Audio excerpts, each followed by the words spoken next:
Instead, I'm going to look at customer service in a bit more detail around some of the disruptive brands that have appeared in the world. Hopefully you've probably seen this working around the internet over time, and it's quite interesting the way it looks at the fact that some of these leading firms that have come out, we all know about nowadays, don't actually have the traditional elements of business inside them. So, you know, what does the future of law look like? Will there be a brand eventually coming out that doesn't actually have a lawyer inside? But more frighteningly, out of these key firms that are out there that we all know, big brands that we all recognise, none of them were created by the traditional industries they worked in. Amazon didn't come out of the publishing industry, it came out of something completely different. Netflix didn't come out of the movie industry. All of them have come out of new areas. And in the legal world, there is a certain degree of cynicism about disruptive brands and disruptive technology. You only have to look at the message boards on the likes of the Law Gazette and Legal Futures. And any time any new innovations mentioned, potential changes in the way of operating, the comments are all negative that no, this industry can't do that, this industry won't be like that. People accept the way that it operates because it's the way it operates. Well, the facts are out there. There's a lot of changes. We've already heard the word millennials used twice. I hate it as a description of a group of people. It effectively describes people from the age of 20 to virtually 40, and they can all fall into that sort of category. But the way they consume and buy is changing, and that is what will drive the world. The reality is, we yet haven't had a disruptive brand come into the legal sector. We have had innovations, we have had changes, and we've had technological advances, but actually in terms of seeing disruption yet, it hasn't arrived. I recommend a book to everyone in the room. It's called The Brand Flip by a chap called Martin Namer. He has worked inside some of these leading organisations and looked at how it transforms the way they operate. And he's created this brand commitment matrix, and he talks about the fact that you should make sure that your identity aligns with your purpose should align with the identity of your customers. And I want to just read you a quick quote that he wrote in his book. He said, "An explosion in social media and connectivity and the power it gives customers is turning companies upside down. The question isn't whether your industry will be disrupted, but when. Customers are no longer consumers. They're people with hopes, dreams, needs and emotions. They exercise judgment, indulge in whims, express personal views and write down their own life stories. They don't buy brands, they join brands. They want to vote in what gets produced and how it gets delivered. They are willing to roll up their sleeves, not only by promoting the brand to their friends, but by contributing content, volunteering ideas, and even selling products and services." So what does that mean? Well, we've talked about Amazon a couple of times, and I'd actually like to look more detail around Amazon. We all know who they are. They're massive. They're taking over the world. They don't just deliver books and CDs to us anymore. They have moved into a wide range of services across the whole range of the internet. What is the secret to their success? Look at their customer vision. Their customer vision talks about being the Earth's most customer-centric company. They're not content with the US or the world. They've gone for the Earth. That's how big they are, they're focusing on. This chap, Jeff Bezos, he's the founder. He has brought together a customer-first culture. He believes that everybody inside the Amazon, it doesn't matter what level they operate in, should work in one of their contact centres for 2 days every 2 years.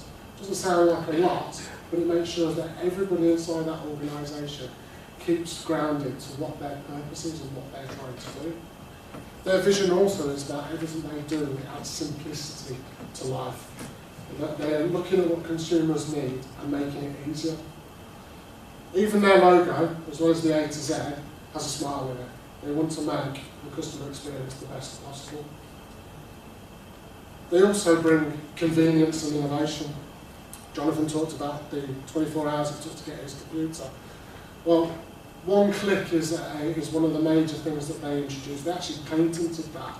No other organisation is allowed to offer one-click services in terms of checkout until the middle of next year. But they've moved away from one click now into no clicks. There's a few things on here. Alexa is, I don't like to challenge Google too much, but it's their equivalent of being able to talk to Amazon and converse with Amazon via your apps, your smartphones, your computers. And along came the Amazon Dash, which are these little selection of buttons across the bottom, which are fantastic. You can put that Heineken button on your fridge, and when you take your last can of beer out, and then take your last can of crisps out of the cupboard, you press that button, and automatically Amazon knows who you are, and it's sending you a replacement. That's fairly impressive. And then, most recently, they've introduced Echo. And if you ever watched Star Trek as a child, and they saw them talking to the computer, and the computer answering back, this is what Echo is, and it's coming. This means you can have a conversation with your devices, anything internet connected in your house, and it will actually do it by voice control. That sounds great and convenient for things like turn a bit of music on, turn the telly on. But you can, in the future, start ordering stuff. As you walk around the house, you've finished your last kind of shaving deodorant, shaving foam or can of deodorant, you're building your shopping list. Amazon really is becoming the internet of everything and actually engaging with customers for life. Amazon's also fantastic at personalisation. It learns from the way it interacts with you continuously. Every time you go back to the Amazon website, it knows what you've been buying and wants, so it's putting offers and recommendations out. They understand the meaning of data and understand of what's needed. And they're not afraid to collaborate. They happily work together with people to deliver successful products. Amazon Fresh in the US is massive. Instead of just steamrolling into the UK with the model that they had in place in the US, they're actually partnering with the likes of Morrison's to be able to start delivering Morrison's goods and services. But in return, on the collaboration, they've now got lockers inside Morrison's across the UK.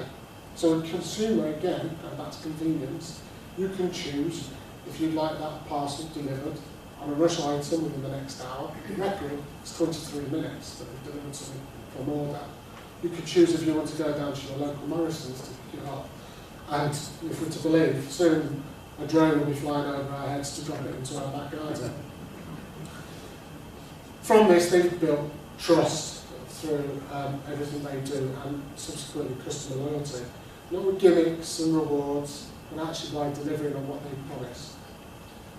So what does that actually mean? Why am I going on about this here? Well, what if the future was this? What will the offer be? And what will that mean for everyone in this room?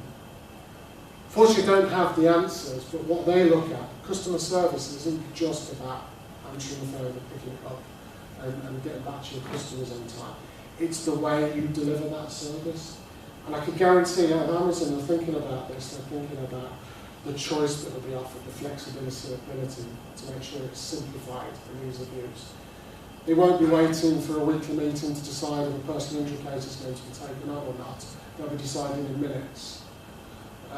They won't be waiting a few days to call back to follow up to a client. They'll have something that's there within seconds. And is the market palatable for them? Well, the global market, legal market, is valued at over £726 billion. The reality is, these organisations, not just Amazon, are cash rich and very knowledgeable. They know about us, they know what we do. We often tick to go for the next update on our update on our latest app. And what they're doing is finding out more and more about us. And as the millennial comes in, they'll want stuff more. They'll want to be able to find out as they've got PPI cases, for example, on their app at 3 o'clock in the morning. And unless we can provide that as an industry together, somebody else will come and do it. AI is here, artificial intelligence. There are some great examples within the legal sector of how people use AI to actually enhance and develop their businesses. But imagine an organisation that has got the capabilities of scanning every book in the world and allowing you to search the insides of them. And also then has got starting to launch the technology that means you can have a conversation and it can think and give you basic answers. That's what Alexa and Echo are doing. The cynical in me thinks this is on in the room all the time. It's listening, as this the person, we might start wearing this device. It's listening to everything you're doing. So you're having a conversation over the dinner table about how the estate agent's doing in terms of selling your house. Next thing, you're starting to get recommendations about conveyancing. Might even recognise that Mr. and Mrs. Cullwick have had another argument last night and recommend a good divorce for her. The future's quite frightening about what's coming, but we need to embrace it now. It's up to us to be able to take this forward. Our white paper is out today with some great stories in there. Please do take the time to read it.